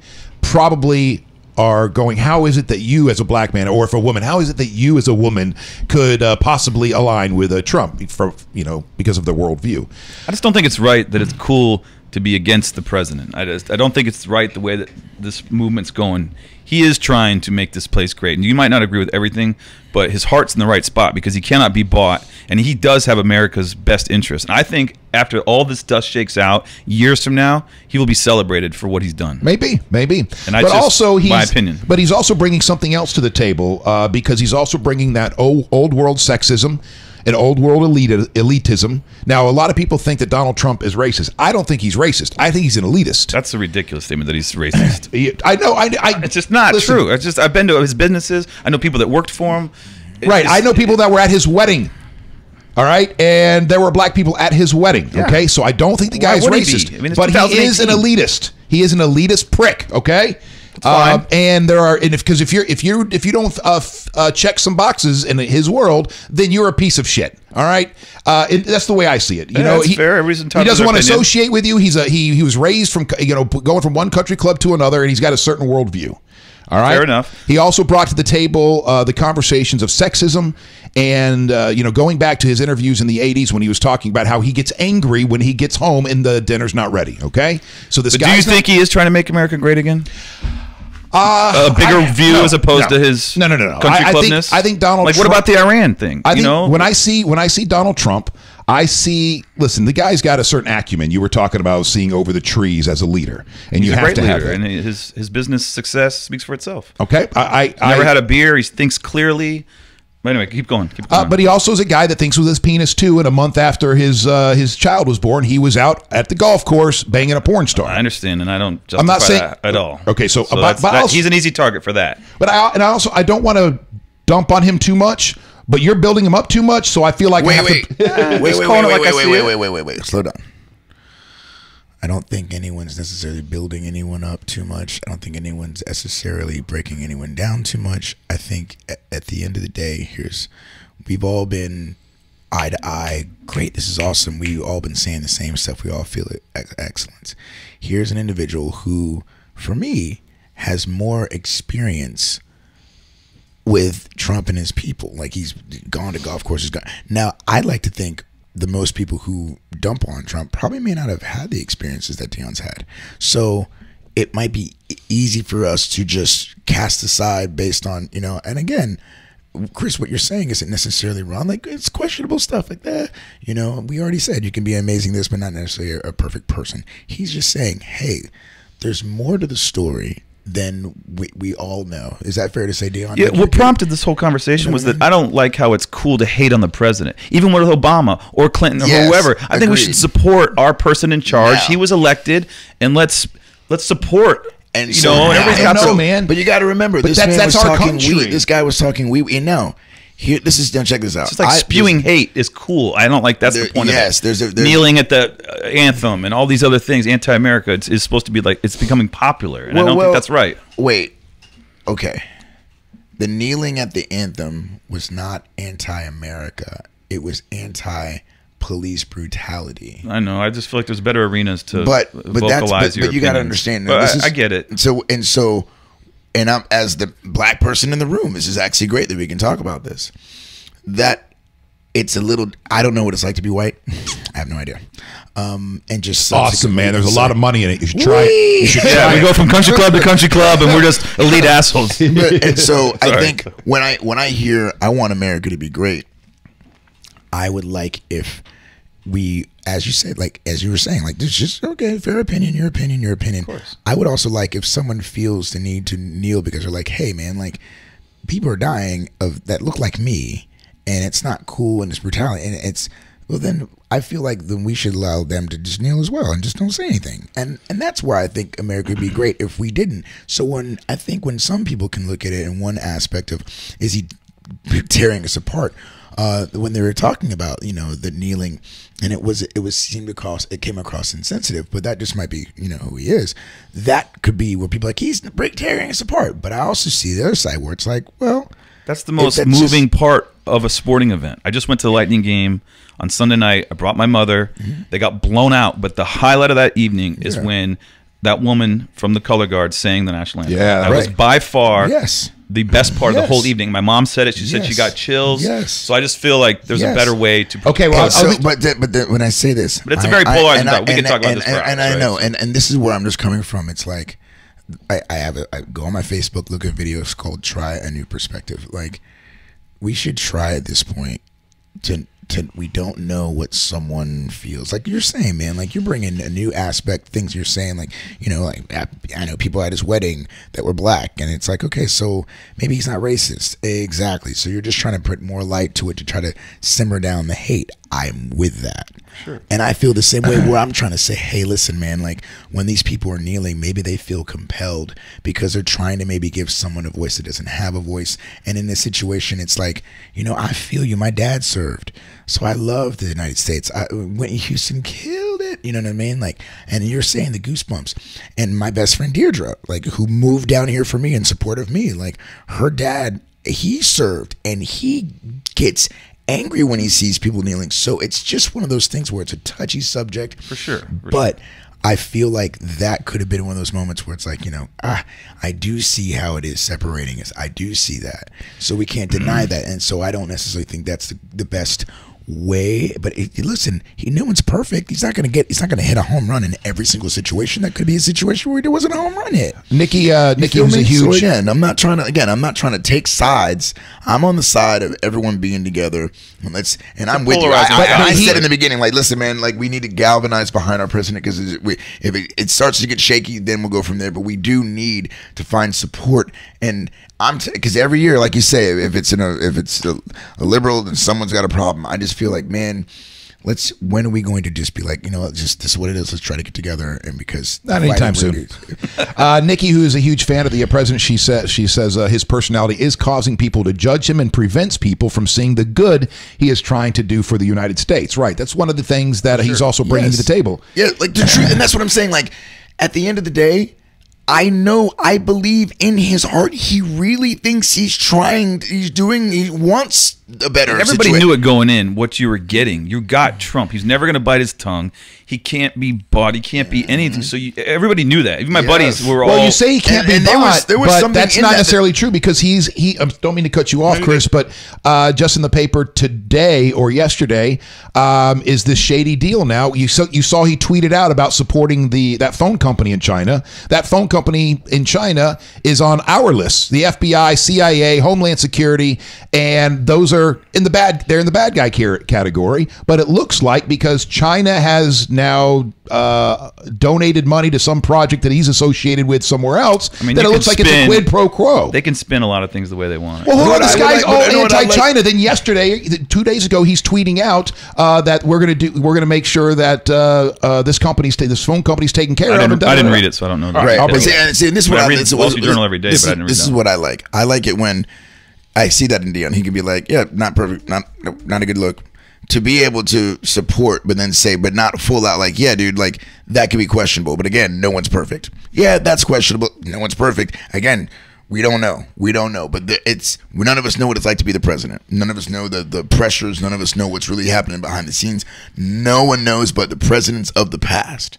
So ZTE, the large Chinese phone company, buys a big percentage of individual parts from U.S. companies. This is also reflective of the large trade deal we are negotiating with China, and my personal relationship with President Xi was one of the tweets that he sent out. But so anyway, you say that he can't be bought, but as a New York businessman, I don't know that as a general philosophy. Right. He doesn't have the big backers behind him pulling his strings. That was the point of that that's statement. What he's saying, and that makes he financed his own campaign. He's not taking a salary. I think deep down he does have our best interest. That's why he's not letting people bully America anymore. We're not getting bullied. It's true. And let me tell you, well, were we really ever getting bullied? But yeah, we were getting bullied. Were we getting bullied? And we're getting decayed from the inside by these terrible deals that he's whacking. Right. I just say this in the beginning of it all. That was an aspect that I was looking forward to. I was like, hey, man, this is not a politician. Maybe this might be different. Like, you know, we'll see what happens. I feel like there's something wrong with us trying something new. Like, look, any president we have is going to be an issue.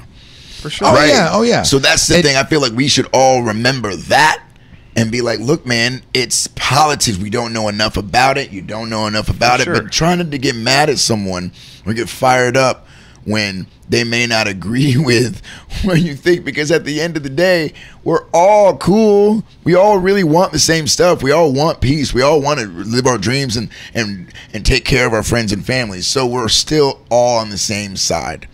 The three of us, it may seem like they're going back and forth, but before that, exactly, and that's what I want to make sure that everyone can be able to agree to disagree and be okay, because what you saw growing up is different than what he saw growing up. It's different what I saw growing up, and it's all perfect. It's always try and preach education and reading. If you read every day, then you can form your own opinions. And like you said, you can see both sides of the coin. The best negotiators always say, all right, take the exact opposite side of what you believe and argue for that side. Right. Then you can learn. Then you see. Yes, and that's where my dad was attorney always. All right, they are kneeling, so they're really, this is the only way they know how to express it, or whatever. It's like, hey, I have this. Even though I might not agree with it. And that's the thing, and that's what's so great of it. I may not agree, because I agree with you after hearing Deirdre and hearing you. Like, I saw like the passion about the flag and that meant a lot to you, and I cannot deny that or denounce it. That's great. So that's when you go, man, I feel why people can have a problem, but I just hope that they can be like, but I get it. Here is this dude. He's trying to do whatever he thinks he can, and that's the only way he knows how to express it. That's the only way. Maybe he can't articulate it in a press conference. Maybe he didn't have the education that you and I had. And Kaepernick didn't. He didn't. He's adopted, and he doesn't have it. So that's what's so great. So that moment of someone like you with influence and with power, when it comes and everyone's having the conversations, you can be like, you know what, guys? But the dude's trying his best, just like Trump's trying his best, just like they're all trying our best, man. Everyone's trying their best, and we don't have a book. We don't know exactly the way to do it. To the Kaepernick thing, and those people who are kneeling, I get goosebumps too when I hear the national anthem, but not everybody does. Yeah. Right? And if you fought for it, if you're in the military, you better believe it, because that flag represents something to you. Because if you're out in the middle of the desert, in the middle of nowhere, and there's nothing around you recognize, and all of a sudden you look over, you see red, white, and blue, things start to change. Right, and your buddy gets shot, your buddy dies. Like this, that's gonna affect you. Like it's a guy's friend, and so that's what happened with my friend Deirdre. Yeah, my whole family's military. So you're in the middle of the jungle, and you can't see anything around, and you just hear bullets flying, and all of a sudden you see that red, white, and blue flag. There's a different association, all right, than if you're just some guy that's never, been in the military and da-da-da-da. Right. Although I still get goosebumps when I hear the song. But think about it, there are those that hear those lyrics in the home of the free, and they go, that's bullshit. Because of their worldview. Because people's biggest problem with it all is that there could be different platforms. Again, ways to express police brutality as opposed to kneeling during the national anthem. I think that was the biggest outcry. I appreciate the controversy, but I appreciate your point of view. Everybody who's angry, but that's what it's supposed to be. Protests aren't supposed to be, can you go protest over there so I can't see it? Right. This is America, and the NFL could have stepped in, but they're a private entity themselves. What I didn't like was how it got misconstrued, which was what led to the separation when it was like, they did that for Black Lives Matter. It's like, no, dude, that's not what it got usurped by Black Lives Matter. And that's where I feel like both sides, black people had a chance and messed it up there. White people had a chance and messed it up. Spanish people, all the people, we had a chance. It was right there, and then it just got misconstrued, distorted, and then bring on the separation where it's like, no, man, it was about a person who felt compelled to be like, okay, I have all this money I can make for me, but I'm gonna give up, sacrifice me for someone who's little, so they don't end up dying. Like, how can people really ultimately hate on? You know what I mean? Like, you brought a lot of attention to it, and I'm sure it's going to end up helping the cause. Hopefully, but I just light to it at least. I just want, and again, it's like, I just wish, man, wouldn't it be so great if we did a new thing where everyone logs on? We are the boys of Florida. Yeah, wouldn't it be great if everyone did that? That's why I like running the bar. It's fun. Everybody's hugging and smiling, listening to you. Man, and it's like have a shot of Grand Marnier, and we'll just everybody get along. Wouldn't it be amazing at a football game if that's? Oh my God! It wouldn't be great if football players they started everyone starts in the stands, the players are with the people in the stands, and we're doing it. Oh my God, that would be a great football game. Look at well, then we got to stop running promos every week, and they go, "This is our house. We're going to defend our house. This is my rah rah," and all this fierce fake. It's not even. It's a game, but we sit there and we play. We simulate it. We play so we can constantly play out this war every weekend or every game. I think football for me is a chance for me to get away from what's going on in my life. Sure, it's why and I get to watch it. And they play fantasy football. They feel an involvement. Like they got some say in it. Yeah. It's just I don't know, man. It's just human beings, bro. It's, all right, couple things. It goes right back to us being the way we are. We're all jacked up in some weird way, and we got to evolve. All right, so let's a couple of things coming from the comment section. Trump spent his whole life being bought. His entire gimmick is literally selling his name. Touche. Kaepernick has a college degree in business management. I'm sure he can articulate himself just fine. I know a lot of I think what it is a lot of people like you, and the American flag is sacred.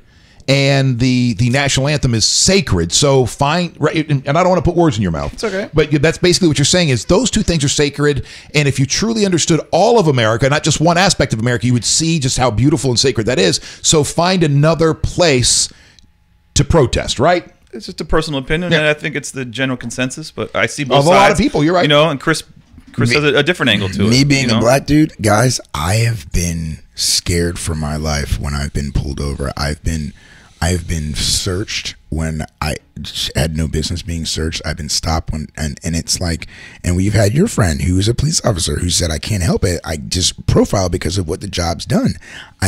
So I have some New York cops that have said something similar. Right. And it doesn't make them racist. It's just exactly. And so, and they're good guys. And at the same time, so that's where it's like, I have a little compassion that maybe those who are like, well, you can articulate another way, will have you do, unless you too have felt that fear.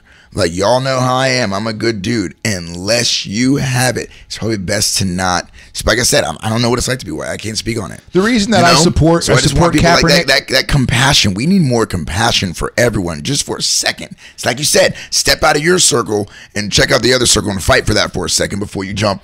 You know what I mean? Everyone who has a comment, I dare you to comment on the other side. I dare you right now to leave another comment on what the other person would feel like, and then see what it does for you. Just opens your mind. Thank you. You know? It does. A lot of people don't want to do that. They don't want to understand because they have. I like hearing the other side of the coin. Yeah, like you heard me say. You heard me say. Like, you know, I get it. Like, I was talking about how Dee and the family and their dad was fighting, and I'm like, man, I see the passion. I see it. Like, it makes me go, wow.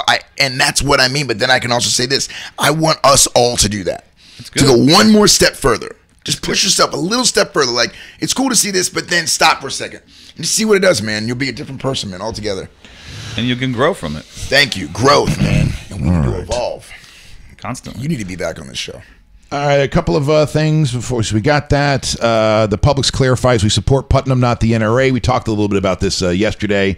There was some backlash. They supported Adam Putnam for governor, and like it's to the tune of $670,000, something that they've never done for a candidate in the past.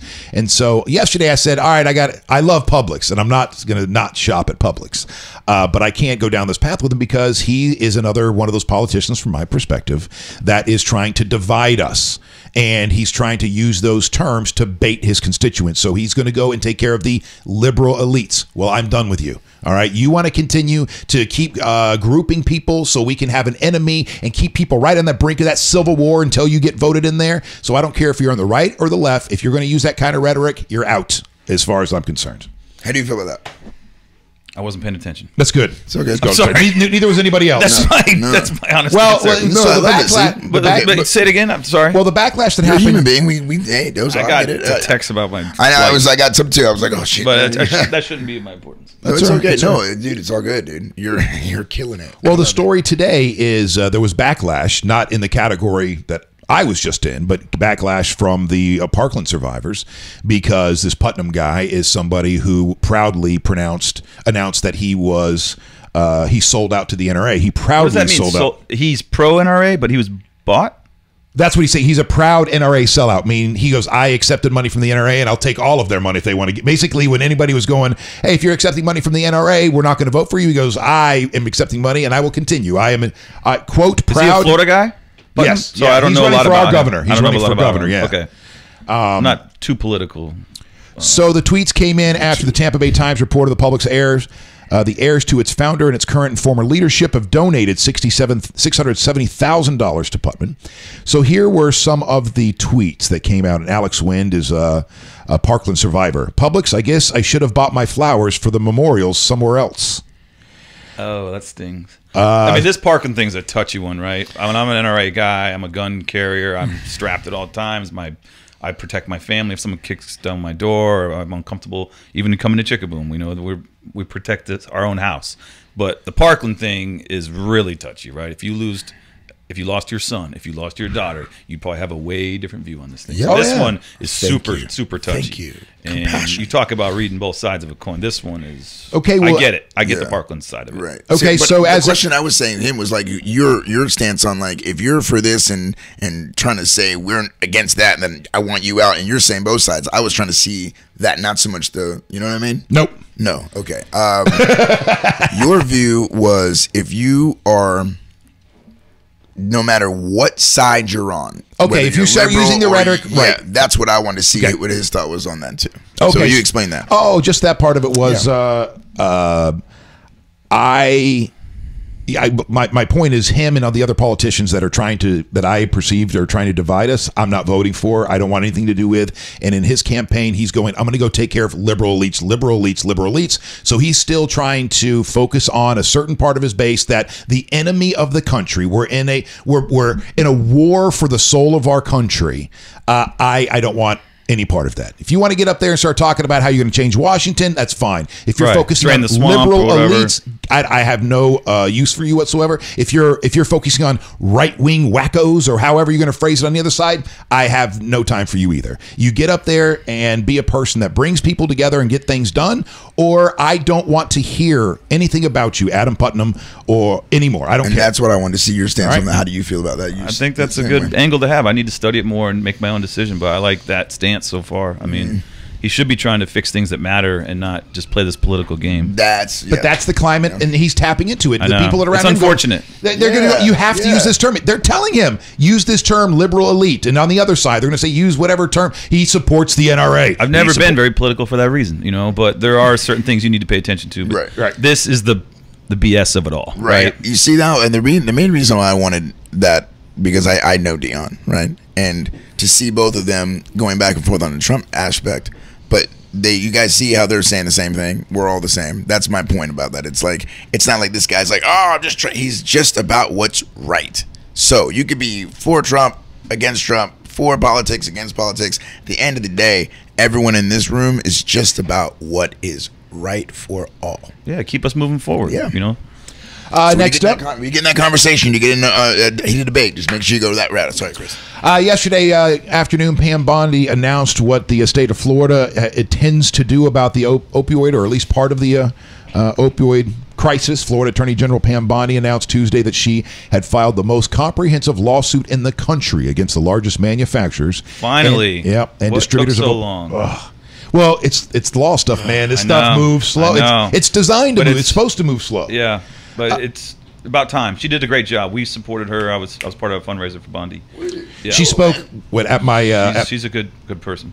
At my wife's graduation from law school, she spoke that. She's great. Flanked by police and firefighters and families of opioid victims, Bondi said she wanted billions from the companies, which she said misled patients about addictive drugs and ignored people who were ordering suspicious amounts of 100%. them.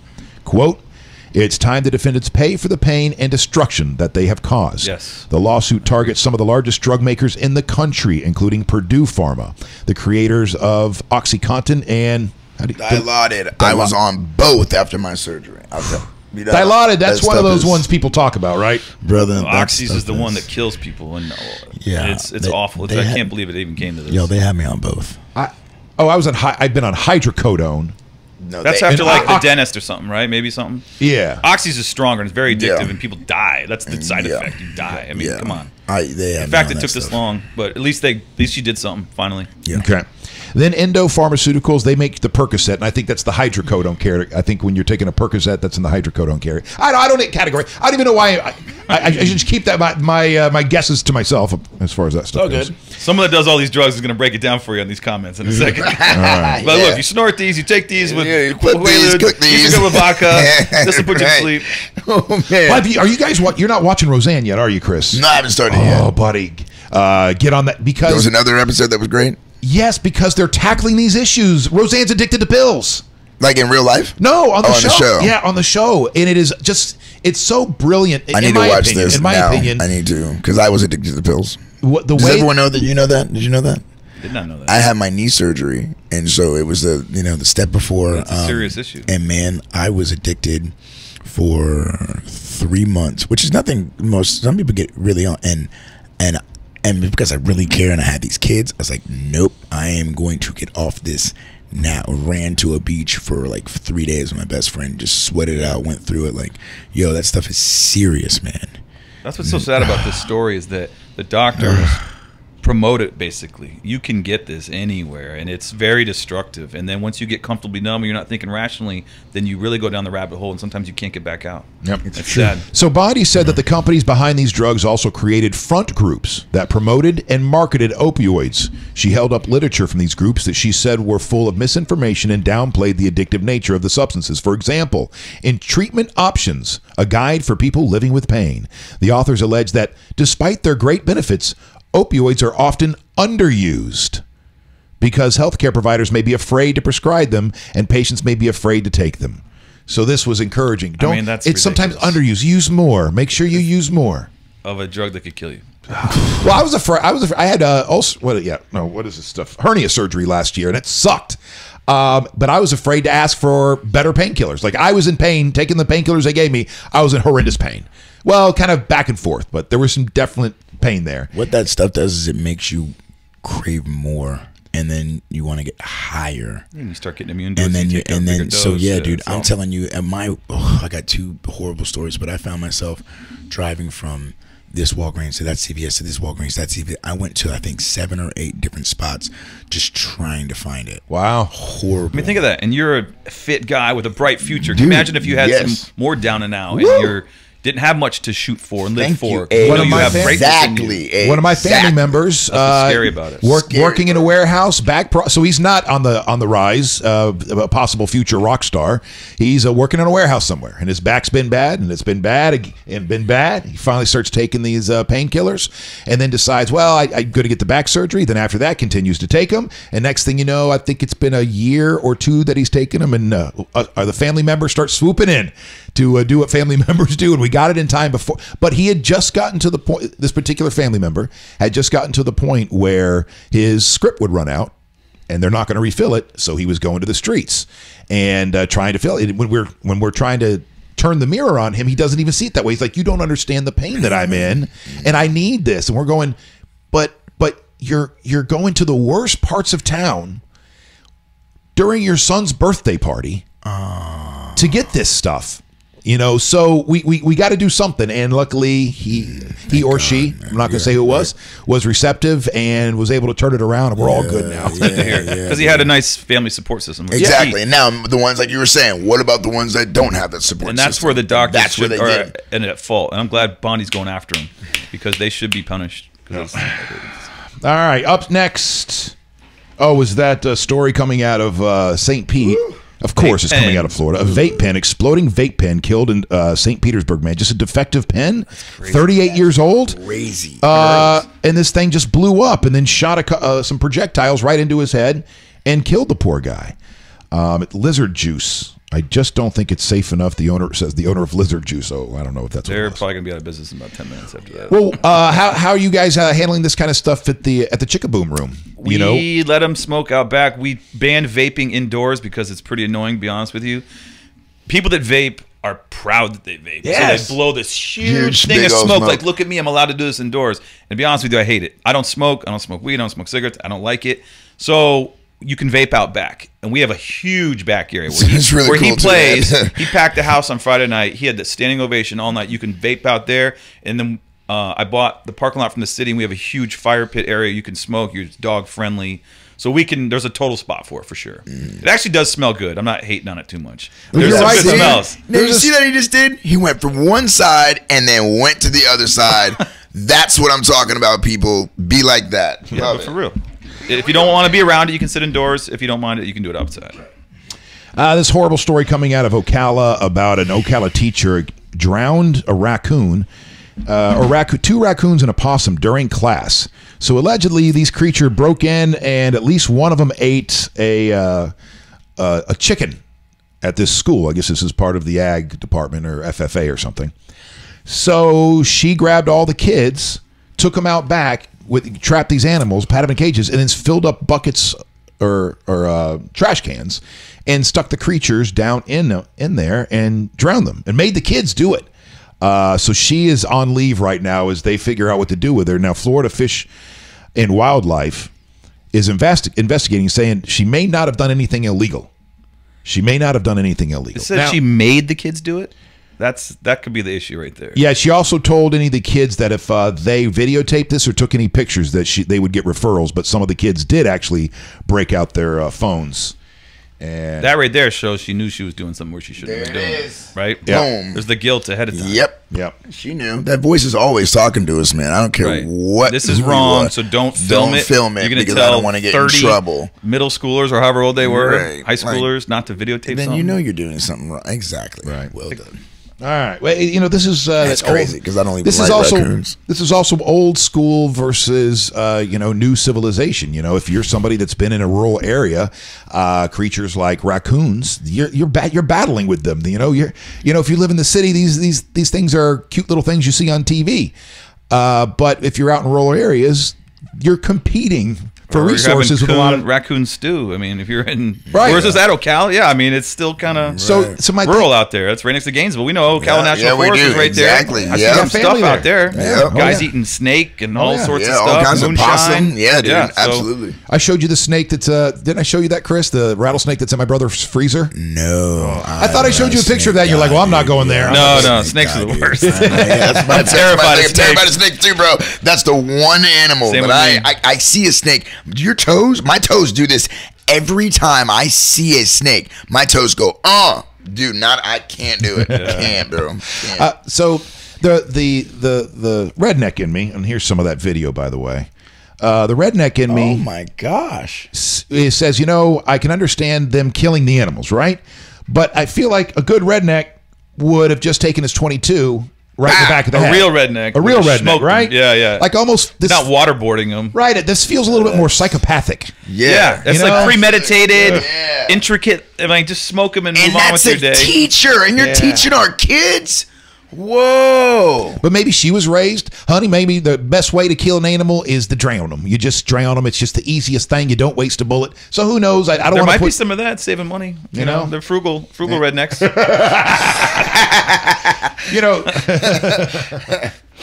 All right, so North Korea threatens to cancel. We can just hit this real quickly. North Korea threatens to cancel the U.S. summit over military exercises. Over the past few weeks, people have been getting excited because it looks like we're going to have peace in the Korean Peninsula and those.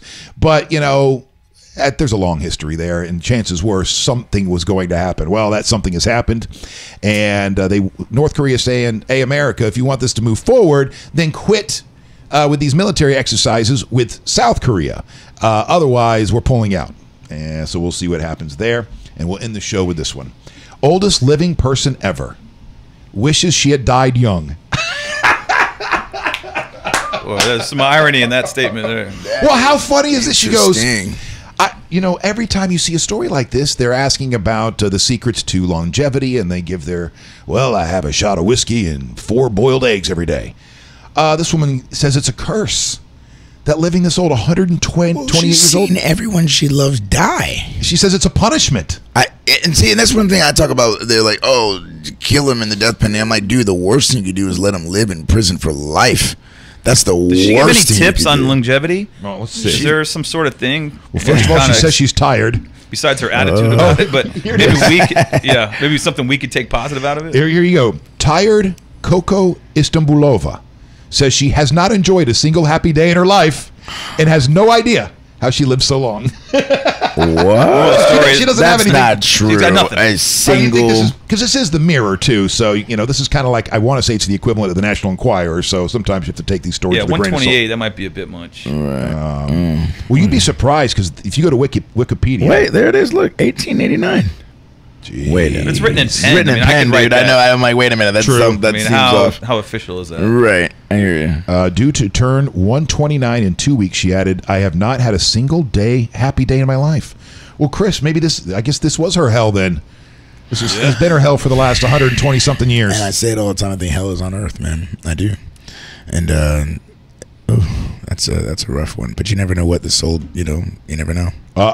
She shuns meat, so she does not eat meat. All right. She hates soups. Hates them. She does not eat soup. And puppies. But she loves raccoons. Fermented milk. Gross. That might be the key right there. Fermented milk. What does that even mean? That's spoiled, isn't it? Yes. That story is iffy. There's something wrong with that. I agree, man. There's some. All of us are like, I don't know about that, man. I mean, the meat thing. I think there might be some truth to that. Yeah. Every person I've seen that's just gone raw. I saw one of the few times I was actually watching the news, which was pretty cool. It was a woman and a man. They've been married for like 50 years. They were both 70, and the man looked incredibly 70, and the woman looked like she was like 40. And for the last 20 years, she had been eating raw, and he had not. And you could just tell the difference in age. So that was like the one thing that I remember catching. So, before we wrap things up here, just a couple of comments. First of all, people cannot believe that drowning raccoons like that is not illegal. It's in Ocala. It's a little different. Yeah. And Nikki says, I battle them. I live in the woods. If they become a nuisance, I trap them and relocate them. Drowning is just inhumane. Fair enough. Sharon, who's a teacher, goes, I don't like it when teachers do horrible things. Nobody does. And that's really sad that somebody could go their whole life and never experience happiness. That is sad. All right. Well, thank you, gentlemen. Thank you so much for coming in today. Thank you for what the Chris brought in today. Thanks, Dion Falzone from Kelly's Chickaboom Room. Dunedin, Florida. In Dunedin, Florida. Come check us out Fridays, 6 o'clock to 9 o'clock. Yep, Chris will be playing Fridays. We got live music every night. Wait, you're there this Friday too? Yes. All right, hold on. We're rocking the house. Oh, we got live music. DJ comes on right when Chris is done. It's the best. It's the best spot on the Friday night, man. You're gonna get me. You're gonna get DJ.